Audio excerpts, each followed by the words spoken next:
بسم الله الرحمن الرحيم. السلام عليكم ورحمة الله وبركاته. إن الحمد لله نحمده ونستعينه ونستغفره ونعوذ بالله من شرور أنفسنا ومن سيئات أعمالنا. من يهده الله فلا مضل له ومن يضلل فلا هادي له. أشهد أن لا إله إلا الله وحده لا شريك له وأشهد أن محمدا عبده ورسوله صلى الله عليه وعلى آله وأصحابه ومن تبعهم بإحسان إلى يوم الدين. أما بعد. Ikhwani fillah wa akhwati fiddin rahimani wa rahimakumullahu jami'an. Alhamdulillah, kita bersyukur kepada Allah subhanahu wa ta'ala atas segala limpahan nikmat yang Allah berikan kepada kita semua, sehingga pada kesempatan yang mulia ini Allah subhanahu wa ta'ala kembali mempertemukan kita dalam forum talabul ilm. Kita sama-sama mempelajari ayat-ayat Al-Quran dan hadis-hadis Nabi sallallahu alaihi wasallam, dan kita berharap kepada Allah subhanahu wa ta'ala pahala yang besar dari majlis ini. Dan jangan lupa untuk mengikhlaskan niat, karena keikhlasan adalah kunci dari diterimanya amal soleh kita.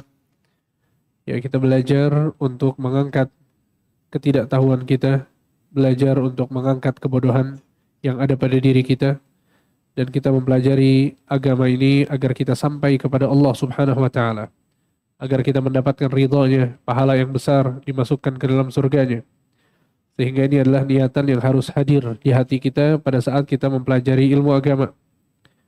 Ya, oleh karena itu dalam sebuah hadis Nabi sallallahu alaihi wasallam mengatakan, dan ini merupakan hadis yang memotivasi kita untuk terus belajar dan ikhlas saat kita belajar.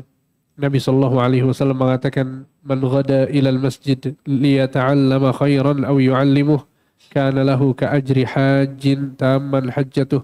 Barang siapa yang pergi ke masjid dalam rangka mempelajari kebaikan atau mengajarkan kebaikan, maka Allah akan memberikan untuknya pahala haji yang sempurna. Ya, lihat pahala yang sangat besar yang disediakan oleh Allah subhanahu wa ta'ala. Semoga Allah subhanahu wa ta'ala memberikan keikhlasan kepada kita dan menyempurnakan pahala yang besar di sisinya.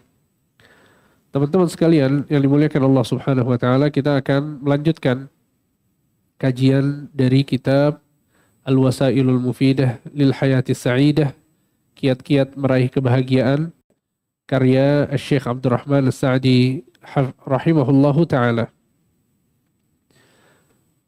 Beliau mengatakan, Faslun wa fi qawlin Nabi sallallahu alaihi wasallam, la yafraq mu'minun mu'minah in kariha minha khuluqan radhiya minha akhar, faidatani azimatan.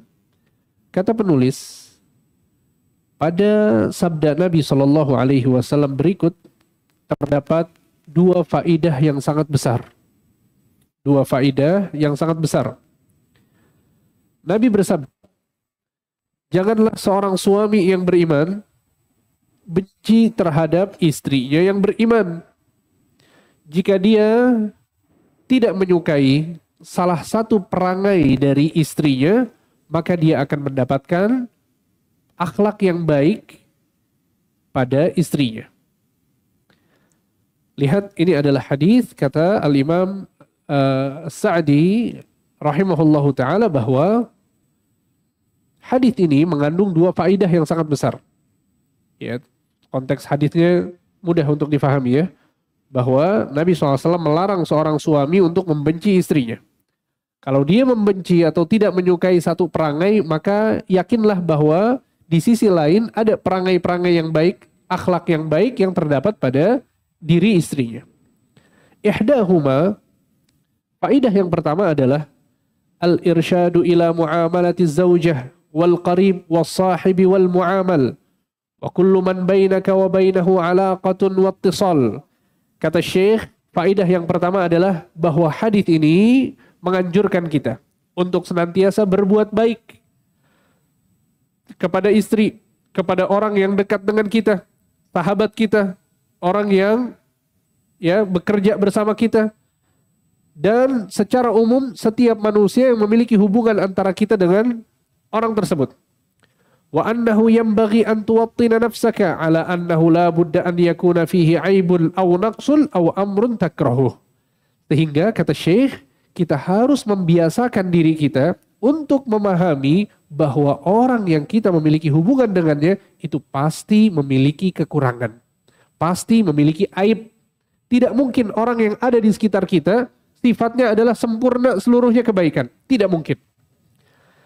Ya, sehingga ini adalah faidah yang pertama, bahwa pada saat kita memiliki istri, ya, yang kita nikahi, maka sebagaimana kita menerima kebaikan-kebaikan istri kita, maka kita wajib menerima kekurangan-kekurangan istri kita. Sama halnya dengan para akhwat juga demikian. Kalau punya suami, maka jangan hanya mau menerima kebaikan-kebaikannya saja. Maka jangan hanya mau menerima keistimewaan dan sifat-sifat baiknya saja. Dia harus sadar bahwa suaminya bukan malaikat. Sehingga sebagaimana dia memiliki kelebihan, dia juga memiliki kekurangan. Sebagaimana dia memiliki keistimewaan, dia juga memiliki aib-aib yang dilihat oleh istrinya. Sehingga sebagaimana kita menerima kelebihan orang lain, kita juga harus menerima kekurangan orang lain. Dan ini konteksnya bukan hanya pada saat kita berbicara tentang pasangan saja. Bahkan secara umum pun demikian. Ya, pada saat kita berteman, bersahabat, kita bekerja sama misalnya, berdagang bersama, bermitra sama orang lain. Jangan pernah berpikir bahwa orang ini gak punya aib dan gak punya kekurangan. Yakinlah bahwa dia memiliki kekurangan, dia memiliki aib yang harus kita terima, sebagaimana kita juga memiliki kekurangan dan memiliki aib. Sehingga keyakinan ini teman-teman sekalian akan memudahkan kita untuk meraih kebahagiaan dalam hidup. Sebagian orang subhanallah selalu membahas dan fokus kekurangan istrinya. Akhirnya hidupnya gak bahagia. Istri juga sama. Pada saat melihat kekurangan suaminya, aib-aib suaminya, itu yang terus dibahas sama dia. Itu yang terus ada di kepalanya dia. Itu yang selalu ada di benak dia. Sehingga akhirnya hidupnya sengsara. Hidupnya penuh dengan kesedihan. Hidupnya penuh dengan keluh kesah. Kenapa? Karena fokus pada aib dan kekurangan. Atau karena dia seakan-akan dia nggak terima bahwa pasangannya itu memiliki kekurangan. Dia nggak terima itu. Padahal ini suatu keharusan. Ini adalah fitrah manusia. Pasti memiliki kekurangan. Kemudian Syekh mengatakan, فَإِذَا وَجَدْتَ ذَلِكَ فَقَارِنْ بَيْنَ هَذَا وَبَيْنَ مَا يَجِبُ عَلَيْكَ أو ينبغي لك من قوة الاتصال والإبقاء على المحبة بتذكر ما فيه من المحاسن والمقاصد الخاصة والعامة وبهذا الإغضاء عن المساوئ وملاحظة المحاسن تدوم الصحبة والاتصال وتتم الراحة وتحصل لك. Ya, kemudian kata penulis di sini bahwa pada saat kita yakin bahwa pasangan kita pasti memiliki kekurangan, orang yang kita bertemu setiap hari ini pasti memiliki kekurangan, maka selain itu kita juga harus fokus pada kelebihan dan kebaikan yang kita lihat dari pasangan kita. Ya, ini akan, kata Syekh di sini, ya justru ini akan menjadikan seseorang itu rehat hatinya, tenang pikirannya, ridho untuk hidup bersama pasangan yang memiliki berbagai macam kekurangan tersebut. Ya. Dan subhanallah, di antara akhlak yang paling bagus teman-teman sekalian yang perlu kita fahami dan perlu kita praktekkan adalah akhlak yang disebut dengan taghaful. Apa itu taghaful? Taghaful adalah tidak membahas setiap kesalahan dan kekurangan yang kita lihat. Sebagian orang istrinya salah sedikit dibahas. Suaminya melakukan kesalahan dibahas. Apapun kesalahannya, yang kecil, yang besar, semuanya dibahas. Maka seseorang tidak akan nyaman hidupnya kalau dia menjalani kehidupan dengan cara seperti ini. Loh Ustadz, bukankah itu kemungkaran yang harus diingkari? Bukankah itu dosa yang harus kita luruskan? Ingat, kita tidak berbicara tentang kemungkaran dan dosa. Akan tapi kita berbicara tentang apa? Tentang kekurangan seseorang. Ya. Karena pada dasarnya manusia nggak mungkin sempurna. Dia pasti punya kekurangan. Terkadang mungkin pasangan kita lalai. Terkadang pasangan kita salah ucap. Terkadang pasangan kita sikapnya kurang bagus misalnya. Jangan semuanya kita bahas, semuanya dijadikan sebagai bahan untuk ya menyalahkan pasangan kita. Ya, oleh karena itu dalam surat At-Tahrim, ya Allah Subhanahu wa taala menyebutkan tentang akhlak taghaful. Dalam surat At-Tahrim, Allah Subhanahu wa taala menyebutkan tentang akhlak taghaful. Surat At-Tahrim ini, teman-teman sekalian, ada yang tahu seperti apa sebab turunnya surat ini?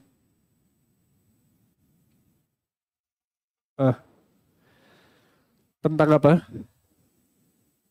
Jadi Nabi Shallallahu Alaihi Wasallam punya istri bernama Hafsah. Siapa itu Hafsah? Anaknya siapa? Anaknya Umar bin Khattab. Anaknya Umar bin Khattab. Di satu waktu Nabi SAW selain memiliki istri-istri yang banyak, Nabi SAW juga memiliki budak perempuan yang bernama siapa? Maria. Maria Al-Qibtiyah. Ya subhanallah, suatu hari Nabi SAW mengajak Maria ke dalam rumahnya Hafsah. Ke dalam rumahnya Hafsah. Ya qaddarallahu wa ma syaa fa'al. Intinya Nabi mengajak Maria ke rumahnya Hafsah. Ya, berselanglah waktu, Hafsah binti Umar, anaknya Umar bin Khattab, dan dia adalah wanita yang istimewa. Hafsah adalah wanita yang salihah. Hafsah adalah wanita ya yang merupakan istri Nabi Shallallahu Alaihi Wasallam di dunia dan istri Nabi SAW di akhirat kelak. Hafsah terkenal dengan sholatnya. Hafsah terkenal dengan berpuasa. Setiap malam dia bangun malam untuk sholat tahajud, untuk qiyamul lail.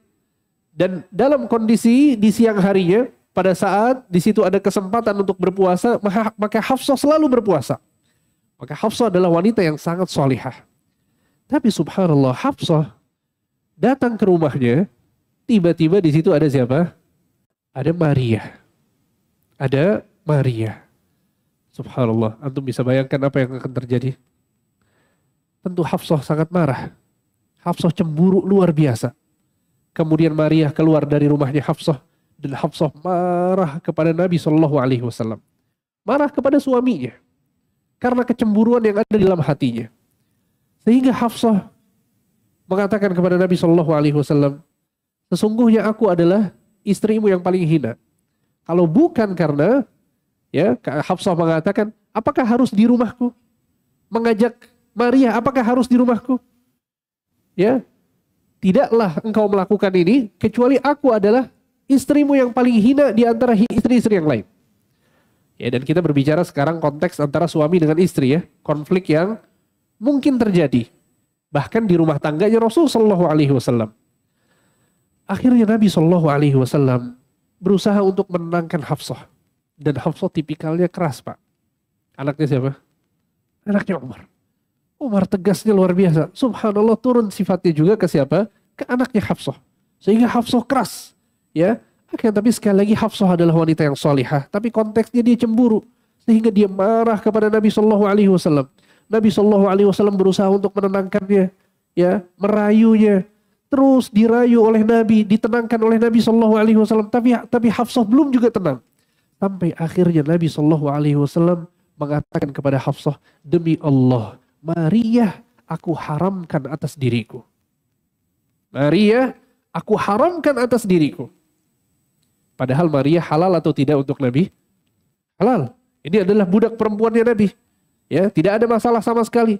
Illa ala azwajihim aw ma malakat aymanuhum fa innahum ghairu malumin. Ya, seorang tidak berdosa pada saat dia mendatangi istrinya atau mendatangi hamba sahayanya, budak perempuannya, boleh dalam Islam. Halal bagi Nabi Shallallahu Alaihi Wasallam, tapi kemudian diharamkan oleh Nabi Shallallahu Alaihi Wasallam untuk Hafsah, agar Hafsah ridho, agar Hafsah senang Nabi melakukan hal tersebut. Ya, Nabi bersumpah bahwa Maria untuk saat ini haram untuk didatangi oleh Nabi Shallallahu Alaihi Wasallam. Akhirnya Hafsah pun terdiam.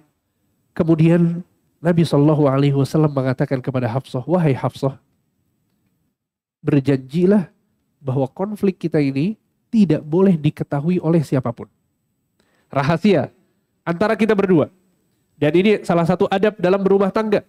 Ya, bahwa kalau kita punya masalah sama istri, istri punya masalah sama suami, jangan ceritakan permasalahan ini kepada siapapun. Selesaikan berdua dulu. Ini rahasia rumah tangga. Ya, kecuali kalau memang sudah sampai taraf bahwa dia perlu berkonsultasi, minta tolong dan lain sebagainya, nggak masalah. Tapi nggak boleh setiap konflik diceritakan. Ada masalah sedikit diceritakan. Apalagi zaman sekarang, zaman status dan zaman story, Pak. Apa yang dilakukan? Punya masalah, bikin status. Punya masalah, bikin story. Semua followersnya tahu. Teman-teman kantornya tahu. Tetangganya tahu dia lagi ada masalah di keluarga. Nggak boleh. Itu bukan adab yang baik pada saat kita berumah tangga. Sehingga Nabi mengatakan kepada Hafsah, ini rahasia, jangan diceritakan kepada siapa-siapa. Tayyib, selesai? Selesai. Kemudian subhanallah, Hafsah ini dinikahi oleh Nabi SAW umurnya 18 tahun, Pak. Jadi Hafsah ini salah satu istri Nabi yang muda. Ya, dia masih muda. Dan juga istri Nabi SAW yang masih muda yang lainnya adalah siapa? Aisyah. Jadi Aisyah sama Hafsah ini sama-sama anak muda, istri Nabi yang masih muda, ya. Mereka sangat dekat sekali karena Aisyah ayahnya siapa? Abu Bakar. Hafsah ayahnya siapa? Umar. Umar sama Abu Bakar dekat. Biasanya kalau ya dua orang yang kemudian dekat, maka anak mereka biasanya juga dekat. Betul tidak? Antum sekarang punya teman, anak antum dengan anak teman antum biasanya dekat. Subhanallah, Aisyah sama Hafsah itu teman dekat luar biasa. Dan biasanya kalau teman dekat, Pak, kalau ketemu ceritanya macam-macam. Dan qadarullah wa ma syaa fa'al. Hafsah akhirnya curhat sama Aisyah. Dikasih tahu sama Hafsah bahwa Nabi mengharamkan Maria. Sekarang Maria sudah haram, gak boleh lagi didatangi oleh Nabi SAW. Nabi yang mengharamkannya. Aisyah subhanallah mendengar kabar ini, apa yang dilakukan? Akhirnya subhanallah, Pak, perempuan-perempuan di kota Madinah semuanya pada tahu. Ya, perempuan-perempuan kota Madinah akhirnya semuanya pada tahu. Tersebarlah kabar bahwa Nabi SAW mengharamkan budak perempuannya Maria. La ilaha illallah. Nabi sudah menyatakan kepada Hafsah bahwa ini rahasia. Hati-hati, jangan diceritakan. Ya, bukannya dirahasiakan, malah sekarang orang-orang Madinah semuanya tahu. Akhirnya Allah Subhanahu wa taala mewahyukan kepada Nabi Shallallahu alaihi wasallam daftar kesalahan Hafsah. Ya. Ini suaminya bukan orang Jakarta, Pak, ya. Suaminya Nabi Muhammad Shallallahu alaihi wasallam, sehingga diberitahukan oleh Allah Subhanahu wa taala apa yang dilakukan oleh Hafsah secara detail oleh Allah kepada Nabi Muhammad. Hafsah melakukan ini, Hafsah melakukan itu, Hafsah berkata seperti ini, Hafsah berkata seperti itu. Dikasih tahu sama Allah Subhanahu wa taala tentang kesalahan-kesalahan Hafsah. Maka disitulah kemudian Allah Subhanahu wa taala menurunkan surat At-Tahrim. Apa kata Allah Subhanahu wa taala? Ya ayyuhan nabiyyu lima tuharrimu ma ahallallahu lak tabtaghi mardata azwajik wallahu ghafurur rahim. Wahai Nabi, mengapa engkau mengharamkan sesuatu yang telah dihalalkan oleh Allah? Ditegur sama Allah Subhanahu wa taala. Kenapa dihalalkan sesuatu yang diharamkan oleh Allah?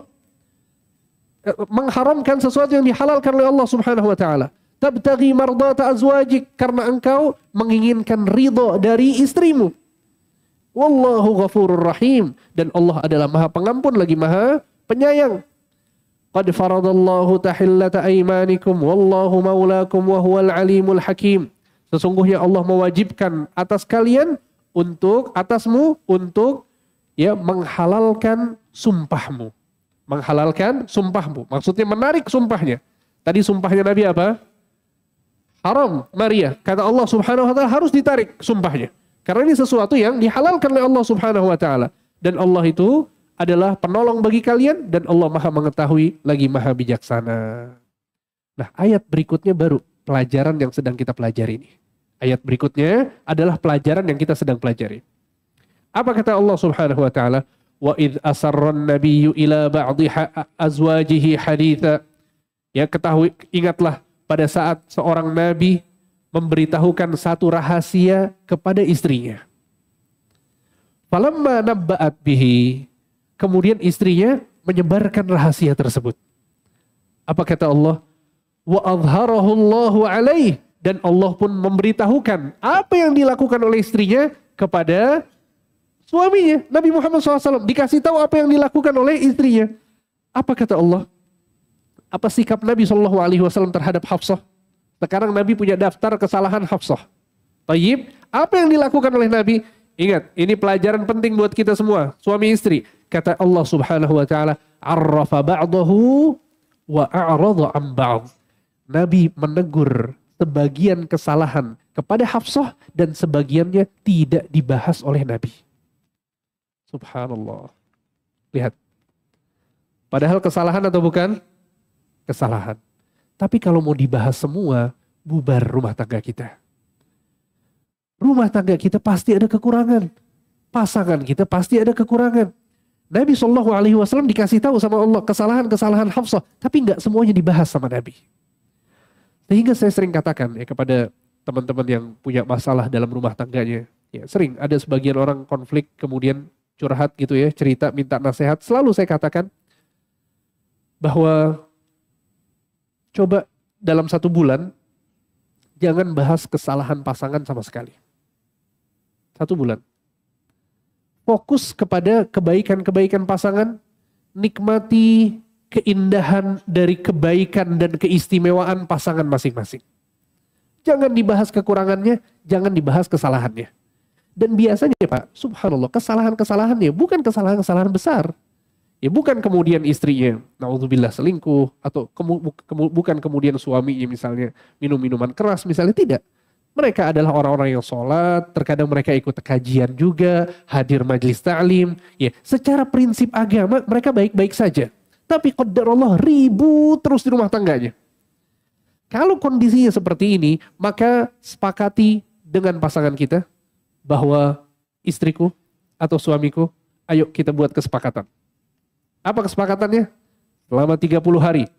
Terhitung dari hari ini, kita tidak membahas kesalahan masing-masing. Kita nikmati kelebihan kita. Suami melihat kelebihan-kelebihan pada istrinya. Mungkin istrinya cantik, ya, masakannya enak, tapi yang lainnya kurang. Ya, rumah kurang bersih misalnya, ya, baju kotor numpuk, ya udah nggak usah dibahas sama sekali. Silahkan yang dibahas adalah kecantikan istri antum dan masakannya yang enak. 2 hal itu antum fokuskan, setiap hari antum bahas. Antum puji istri antum, makanannya enak, cantik. Besoknya lagi makanannya enak, cantik. Besoknya lagi makanannya enak, cantik. Sudah, fokus untuk membicarakan kebaikan-kebaikan istri. Istri juga sama. Suaminya subhanallah macam-macam kekurangannya. Kadang-kadang ya ngambil baju berantakan.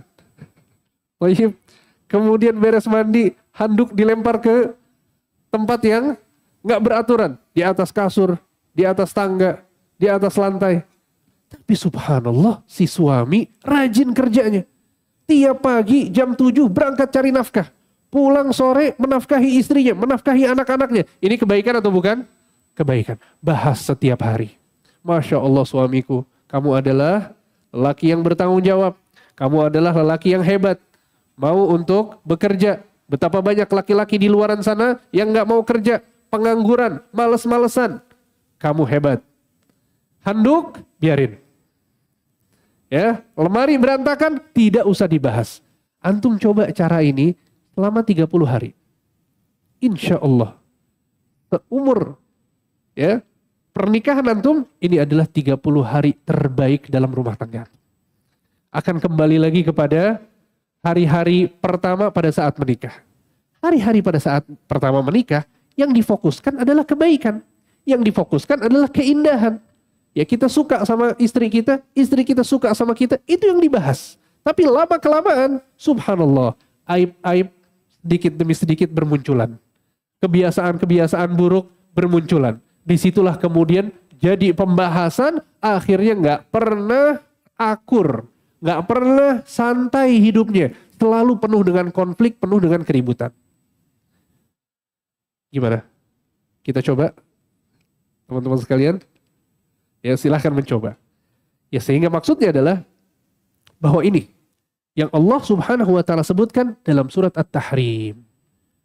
Dan para ulama mengatakan bahwa ayat ini surat At-Tahrim ayat 3 tadi adalah dalil untuk akhlak mulia yang bernama taghaful. Namanya apa? Taghaful. Taghaful dalam bahasa Arab itu pura-pura nggak tahu. Itu taghaful. Ya kita tahu dia melakukan kesalahan, tapi biarin aja udah gak masalah. Jalani kehidupan. Ya, dan subhanallah teman-teman sekalian, hal ini juga berlaku pada saat kita bermuamalah dengan orang-orang yang lain selain istri atau selain suami kita. Ya pada saat kita di kantor sama teman-teman kita, ya kita sadar bahwa setiap orang punya kekurangan. Ya, pada saat kita berteman dengan sahabat kita, kita harus sadar bahwa teman-teman kita ini punya kekurangan. Dengan cara seperti ini, menerima kekurangan orang lain, hidup kita akan semakin bahagia. Hidup kita akan semakin tenang. Jadi jangan pernah membayangkan bahwa saya mau hidup bahagia, caranya adalah pasangan saya harus sempurna. Dia meninggalkan semua kekurangannya, memperbaiki seluruh aibnya, baru saya bahagia. Kalau mau seperti ini, insya Allah sampai wafat tidak akan bahagia. Nggak mungkin. Kita sekarang harus bernegosiasi dengan kondisi yang ada. Kita harus bernegosiasi dengan kekurangan yang kita hadapi. Dan ingat sekali lagi, kita tidak berbicara tentang masalah-masalah prinsip ya. Bapak Ibu sekalian, jangan sampai salah paham. Kalau kemudian pasangannya nggak sholat, pasangannya suka datang ke dukun, pasangannya minum khamar dan lain sebagainya, itu perlu diperbaiki. Tapi kita berbicara tentang hal-hal yang sifatnya adalah kecil, remeh, kesalahan, aib, kekurangan yang nggak mungkin terlepas dari setiap orang, maka ini jalani aja. Ya, jalani aja, jangan kemudian dijadikan sebagai pembahasan. Ya, sehingga ini adalah faedah yang pertama. Ya, kata Syekh Abdurrahman As-Sa'di rahimahullahu ta'ala. Al-faidatu tsaniyah, kemudian faedah yang kedua dari hadis ini adalah wahya zawalul hammi wal qalaqi wa baqa'is safa wal mudawamati 'ala al-qiyam bil huquqil wajibati wal mustahabbah wa husulir rahati bainat tarafain. Faedah yang kedua, kalau faedah yang pertama tadi apa?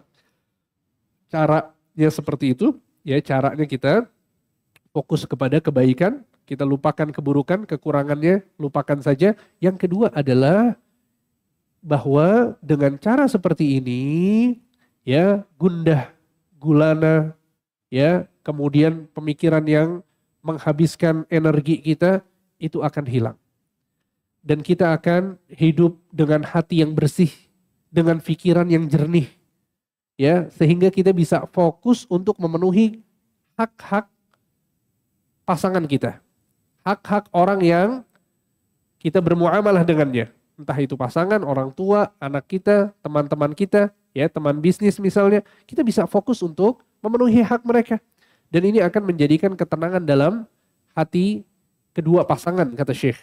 وَمَنْ لَمْ يَسْتَرْشِدْ بِهَذَا الَّذِي ذَكَرَهُ النَّبِي صلى الله عليه وسلم بل عكس القضية فلاحظ المساوئ وعمي عن المحاسن فلا بد أن يقلق.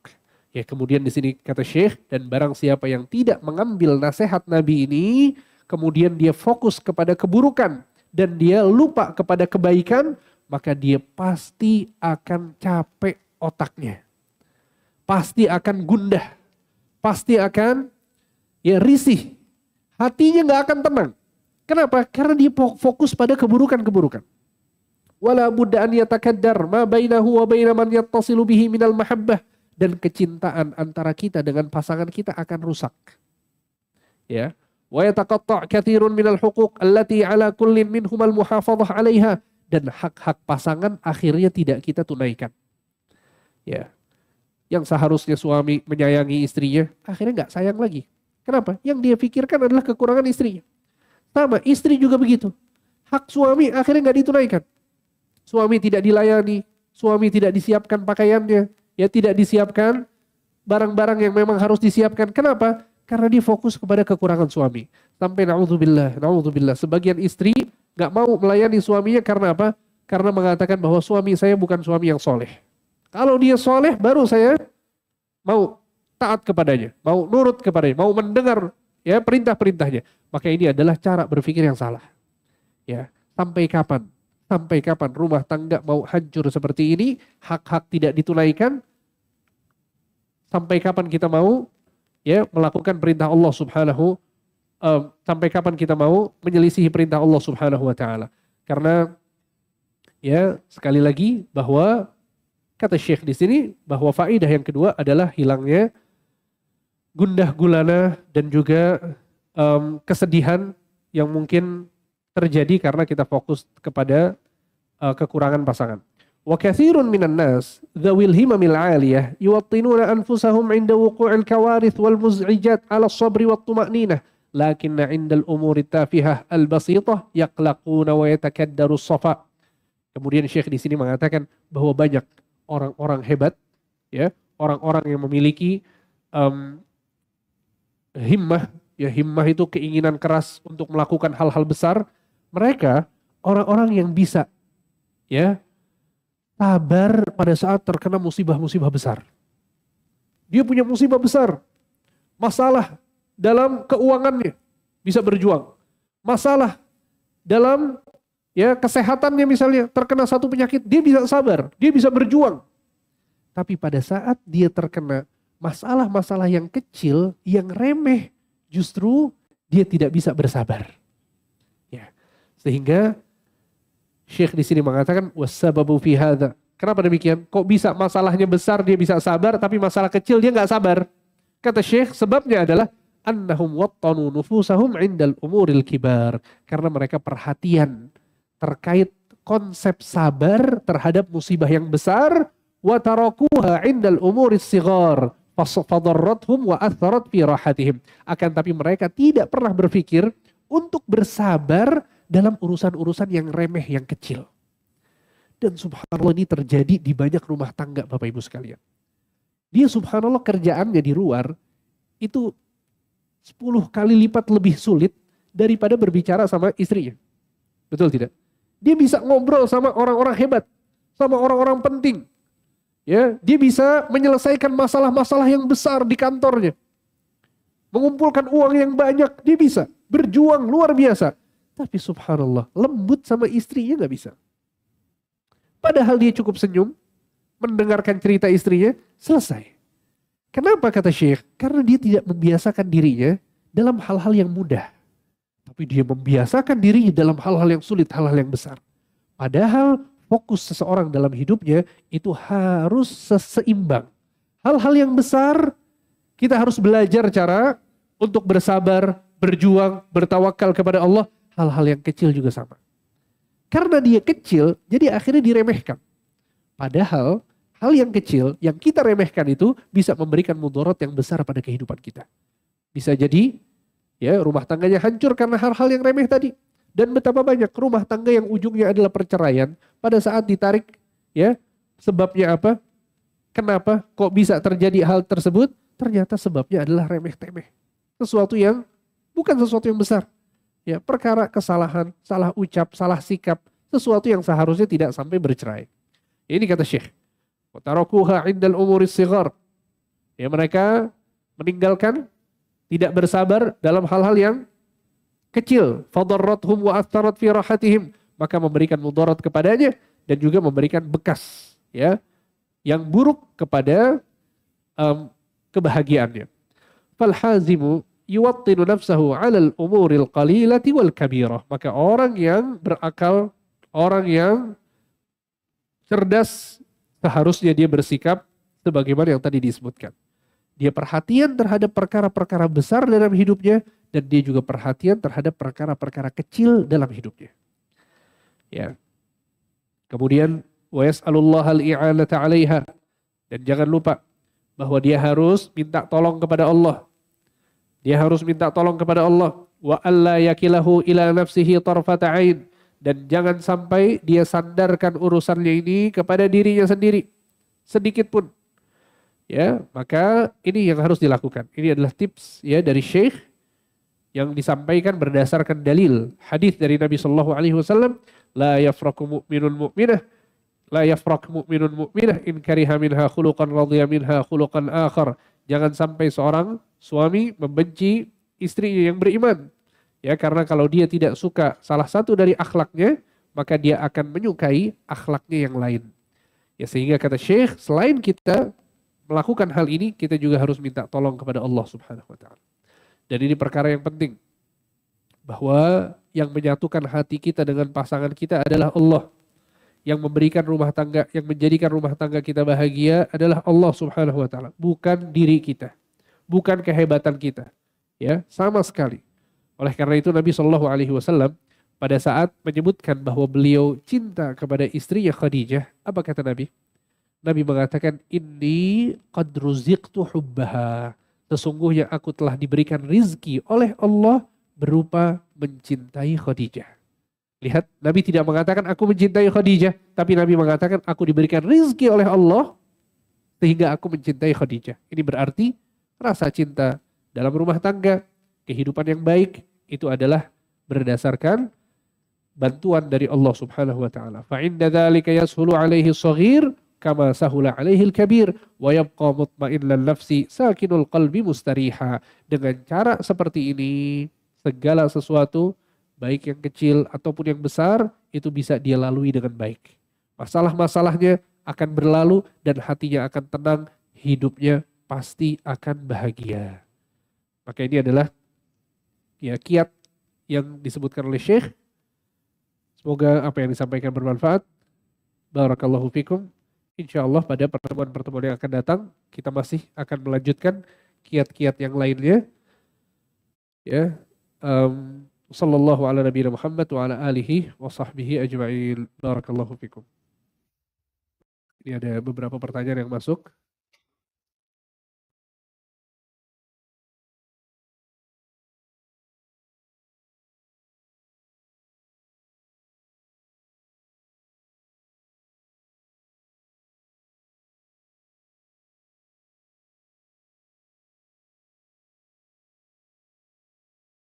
Baik. Ini ada yang bertanya. Ya. Assalamualaikum warahmatullahi wabarakatuh. Waalaikumsalam warahmatullahi wabarakatuh. Saya punya seorang teman yang suka meminjam uang padahal gaji jauh lebih besar daripada saya. Ya, kebiasaan ya. Jika kebutuhannya mendesak seperti untuk bayar rumah sakit, saya selalu bantu. Tapi jika tidak, saya akan menolak dengan halus. Namun di kesempatan lain dia masih sering meminta pinjaman yang menurut saya tidak mendesak. Saya melihat dia juga sering melakukan hal yang sama ke teman yang lain. Ya, saya tahu ini mungkin salah satu kekurangan teman saya. Tapi bagaimana cara menyampaikan agar dia tidak tersinggung? Ya sampaikan apa adanya, tunjukkan kepedulian kita.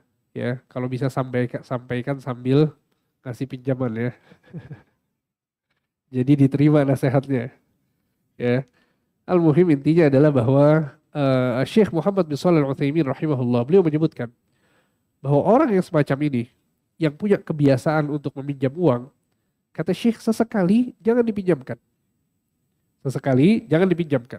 Kalau memang ini adalah tabiat dia, ya sedikit-sedikit minjam, ya sedikit-sedikit minjam, kemudian nggak mau berusaha, gitu ya. Apalagi konteksnya adalah dia punya gaji yang besar, ya maka Syekh Ibnu Utsaimin mengatakan nggak masalah kalau kita menolak untuk meminjamkan uang. Ya karena ini adalah kebiasaan buruk ya dari sifat seseorang. Itu pada saat dia bergantung sama orang lain. Seakan-akan dia merasa rugi kalau dia harus keluar uangnya sendiri. Ya. Sehingga seperti itu ya, silahkan sampaikan. Dan juga subhanallah selalu saya katakan kalau kita mau nasehatin orang, nasehati dia dalam konteks kita berakhlak baik kepadanya.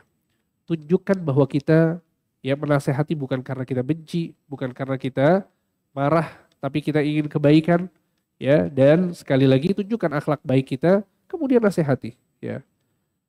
Seperti itu.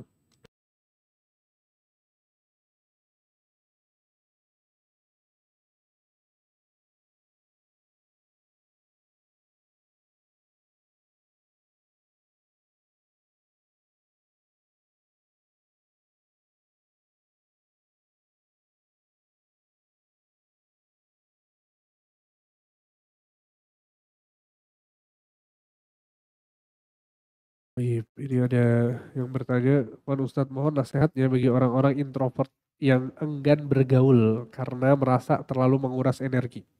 Sehingga menyendiri lebih ia senangi daripada bertemu orang lain.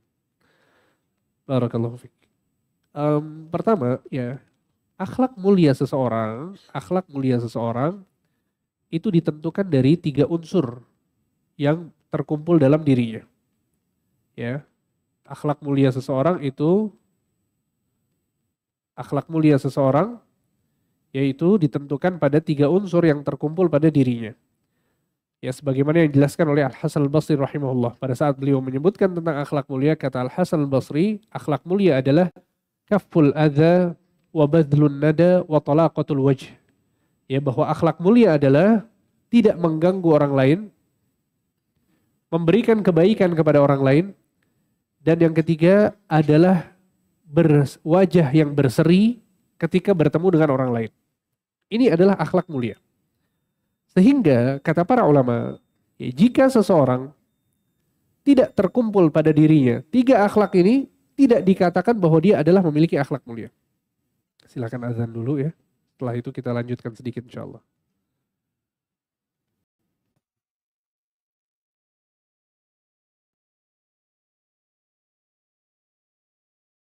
Allahu Akbar, Allahu Akbar, Allahu Akbar, Allahu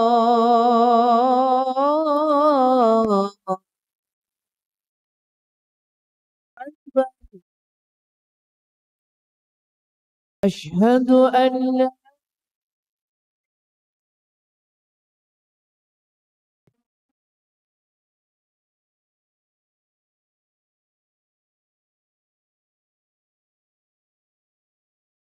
asyhadu an la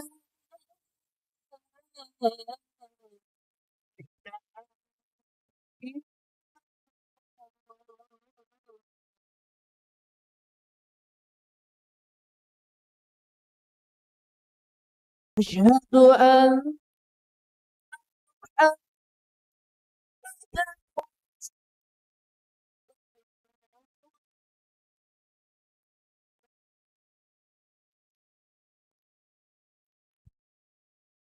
asyhadu an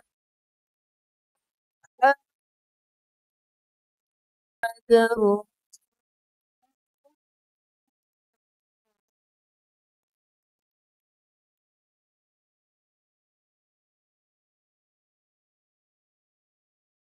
hayya 'alas salah.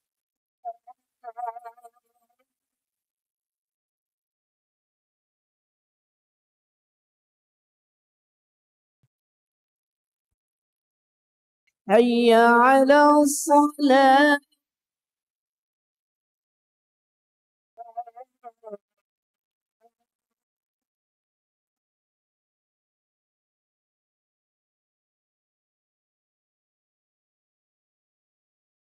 حي على الفلاح.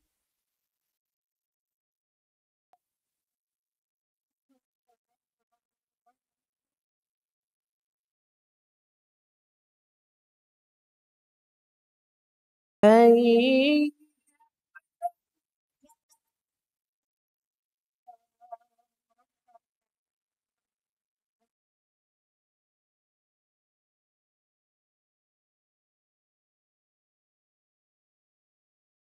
الله أكبر، أكبر، لا